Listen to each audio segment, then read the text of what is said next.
कौन सा इज्जत ले लिया?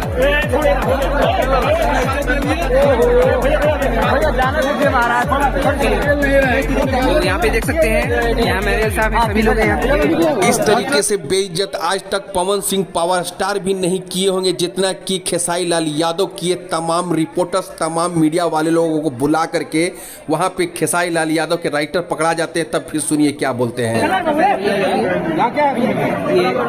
ये राइटर हैं, मीडिया वालों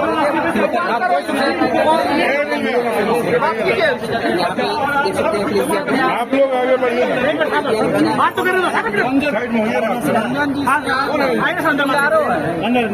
अंदर जाने दीजिए ना सिनेमा घर में, हम भेजते हैं। लेकिन ये रंजन आप पियानो के रूप भैया बात छोड़िए, आपके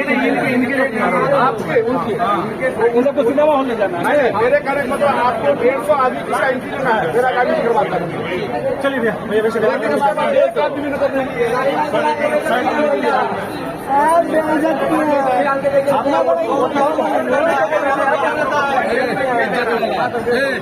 क्या हो गया तुमको यार? क्या परेशानी है? कौन तो इज्जत ले लिया? इज्जत ले लिया? भैया जाने दीजिए महाराज, बात बढ़ाइएगा, बढ़ाना नहीं, बात मत बढ़ाइए यहाँ पे। चलिए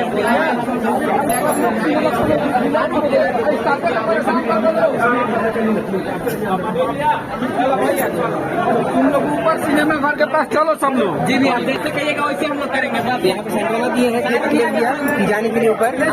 रिलैक्स रहो, देखिए आला मत करो, लोग कौन जाना, प्यार से रहो, केहू को क्षति न पहुंचे के जाए।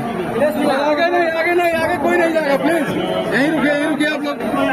भोजपुरी इतिहास में ये पहली बार हुआ है कि इस तरीके से प्रीमियर में तमाम लोगों को बुलाते हैं और बुलाने के बाद अपने पेड रिपोर्टर्स को ही सिर्फ अंदर एंट्री करते हैं और रिपोर्टिंग करवाते हैं और उन्हीं को बाइट्स देते हैं। और बाकी के जितने भी रिपोर्टर्स हैं, ब्लॉगर्स हैं, उनको बाहर में ही रहने के लिए बोल दिया जाता है। और खेसारी लाल यादव लाइव में आकर के बोलते हैं 100-200 रिपोर्टर्स आए थे, बहुत ही अच्छा लगा। लेकिन सच्चाई यही है कि सिर्फ और सिर्फ उनके पेड रिपोर्टर्स थे। ऐसा काम कभी भी पावर स्टार पवन सिंह नहीं किए हैं। सारे लोगों को बुलाते हैं और सारे लोगों को इज्जत करते हैं, लेकिन खेसारी लाल यादव इस बार बहुत ही गलत किए हैं।